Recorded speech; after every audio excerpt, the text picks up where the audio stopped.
PMLN صحافیوں کی آواز بلند کرتی رہی ہے, آزادی اظہار رائے کی آواز بلند کرتی رہی ہے. اس دور میں میرے ساتھ کیا ہوا کسی نے کنڈیم تک نہیں کیا. اس کے علاوہ اور صحافیوں کے ساتھ کیا ہو رہا ہے, کنڈیم کرتے ہیں یا نہیں کرتے؟ جو میرے ساتھ ہوا اس کو کنڈیم کرتے ہیں یا نہیں کرتے؟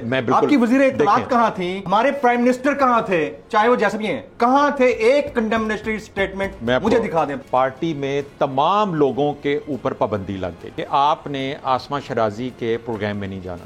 میں چلا گیا, مجھے شو کاز ہو گیا. اب آپ کو پھر شو کاز ہو جانا ہے. ابھی دیکھیں سنیں, میں فرق آپ دینے کے لیے بیٹھے ہوئے ہیں. PMLN صحافیوں کی آواز بلند کرتی رہی ہے, آزادی اظہار رائے کی آواز بلند کرتی رہی ہے. اس دور میں میرے ساتھ کیا ہوا کسی نے کنڈیم تک نہیں کیا اس کو. اس کے علاوہ اور صحافیوں کے ساتھ کیا ہو رہا ہے؟ کنڈیمنیشن کا ایک جملہ نہیں ہے بھائی, کوئی بھی کر رہا ہے, ہو تو آپ کے دور حکومت میں رہا ہے نا. اس کے اوپر کوئی سر جواب؟ غصہ جائز ہے میرا. پہلا نون لیگی میرے دوست ہیں, میرے آپ سے ذاتی تعلق بھی ہے, وہ میرے ہتھے چڑھے, میرے سوال تو پوچھوں. دیکھیں, اور ویسے تو میں یہ سمجھتا ہوں کہ حکومت کو تو ہمیشہ جواب دہ ہونا چاہیے, ہر کسی کو ہونا چاہیے, تمام سیاسی لیڈروں کو ہونا چاہیے, لیکن حکومت کو خاص طور پہ. اب جو سوالات آپ نے پوچھے میں اس کو 2-3 حصوں میں بانٹوں گا. ایک پولیٹیکل وکٹمائزیشن کا, اور ایک صحافیوں کی جو آپ کی اپنی مثال آپ نے دی, اور اس طرح سے دوسری بھی چند ایک مثالیں جو موجود ہیں.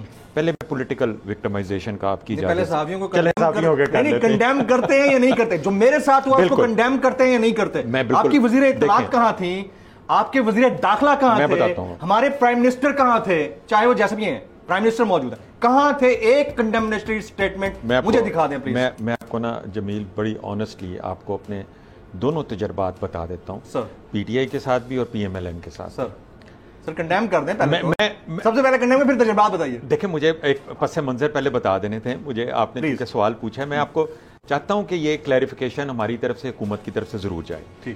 دیکھیں, PTI کے اندر جب آسما شرازی صاحبہ نے ایک انہوں نے ٹویٹ کی تھی, ٹھیک ہے, اس ٹویٹ کے بعد میں اس وقت پارٹی کا مرکزی سیکرٹری اطلاعات تھا, ٹھیک ہے.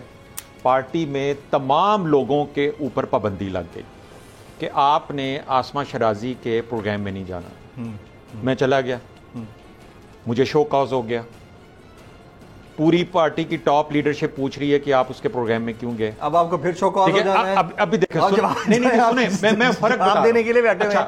پھر یہ نہیں کہ صرف ایک وہ آسما شرازی کا, اس سے پہلے ہم نے یہ صورتحال حامد میر کے پروگرامز کے والے سے دیکھی. واضح طور پہ ہمیں انسٹرکشنز آتی تھیں, اور اگر کوئی چلا جاتا تھا تو اس کو پوچھا جاتا تھا یہ آپ کس وجہ سے وہاں پہ چلے گئے, ہم نے تو پابندی لگا دی ہے. لیکن یہ وہاں پہ ہوتا تھا. یہاں پہ میں آپ کو ایک چیز بتا دوں کہ میں نے ایک دفعہ بھی, ایک تو اپنی ڈیوٹی کی وجہ سے میں ان میٹنگز میں موجود ہوتا ہوں جو میڈیا سے ریلیٹڈ ہیں, پرائم منسٹر صاحب ہوتے ہیں, مریم اورنگزیب صاحبہ ہوتی ہیں, اور ریلیونٹ جو منسٹری آف انفارمیشن کے لوگ ہیں. آپ یقین کریں, میں آپ کو پوری آنیسٹی سے بتا رہا ہوں, انٹائر PMLN کی حکومت یا کہیں پہ بھی آپ کے حوالے سے کسی نے ایک لفظ بھی جو ہے کہا ہو کہ جمیل فاروقی کو ٹھیک ہوا, یا اس کے ساتھ یہ ہونا چاہیے تھا, یا جمیل فاروقی ہمارے خلاف ہے, کسی نے کوئی بات نہیں. سائلنس از این انڈورسمنٹ سر, اور معذرت. اور دوسرا کنڈیمنیٹری سٹیٹمنٹ تو کوئی آنا چاہیے تھا, سائلنس تو انڈورسمنٹ. جی دیکھیں, پہلے تو میں ایک فرق آپ کو بتا رہا تھا کہ اس پارٹی میں اور اس پارٹی میں.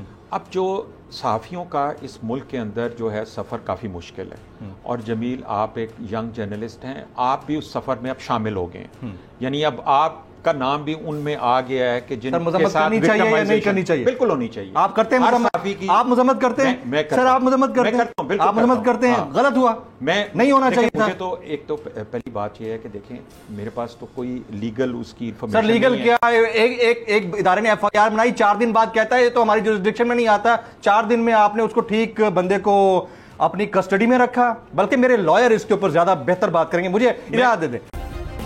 سبسکرائب کریں اور بیل دبائیں تاکہ کوئی خبر رہ نہ جائے. ایک بار پھر نمبر 1. سبسکرائب کریں اور بیل دبائیں تاکہ کوئی خبر رہ نہ جائے.